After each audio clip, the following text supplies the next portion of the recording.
Bonjour à tous. Alors aujourd'hui on se retrouve pour une vidéo spéciale sur le visa, puisque évidemment c'est une étape essentielle pour partir aux États-Unis. Donc je vais vous donner tous les papiers nécessaires, toutes les démarches à faire pour l'obtenir.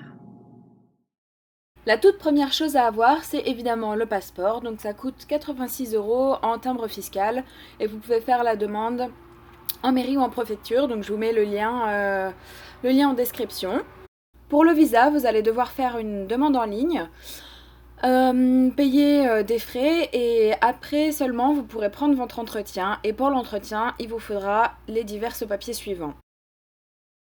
Le DS 2019 est un papier qui est fourni par l'université d'accueil, et sans ce papier-là, vous ne pouvez rien faire.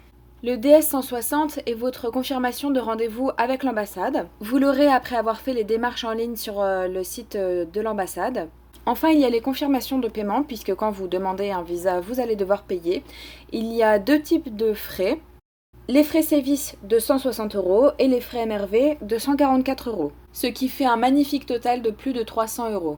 D'autres papiers sont demandés, comme les instructions, une photocopie des instructions en ligne, et des papiers prouvant que vous avez les ressources nécessaires pour survivre aux États-Unis, et aussi que vous allez bien rentrer chez vous, c'est-à-dire que vous n'allez pas rester toute votre vie aux États-Unis.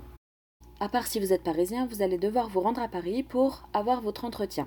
Pour essayer d'avoir le trajet le moins cher, puisque ce sont des frais qui vont s'ajouter à votre visa, je vous conseille de prendre le Ouigo, puisque vous avez des billets à partir de 10 €, et de descendre en gare de Massy, puisque à Massy, vous aurez environ 3-4 € de billets RER, au lieu de 10 € dans les autres gares.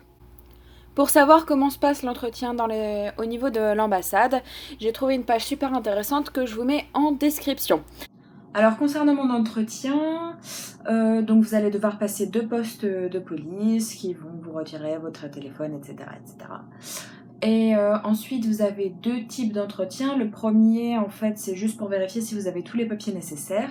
Et le deuxième, donc normalement, c'est des questions en anglais pour vérifier si vous connaissez un petit peu l'anglais, savoir combien de mois vous partez, si vous avez l'intention de rester, etc.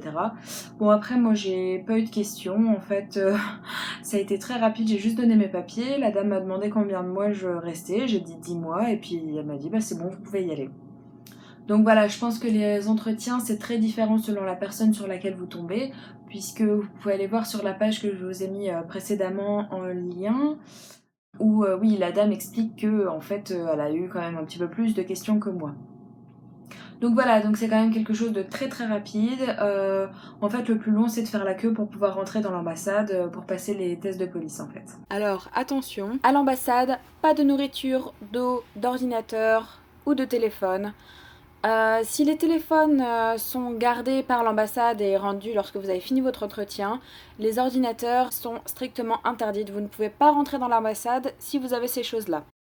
Heureusement pour vous, il existe un hôtel qui va se faire un plaisir de garder vos affaires pour 5 €. À pied, c'est vraiment pas très loin. Après, si vous pouvez éviter de payer 5 € juste pour ça, c'est mieux, mais c'est toujours une possibilité de secours.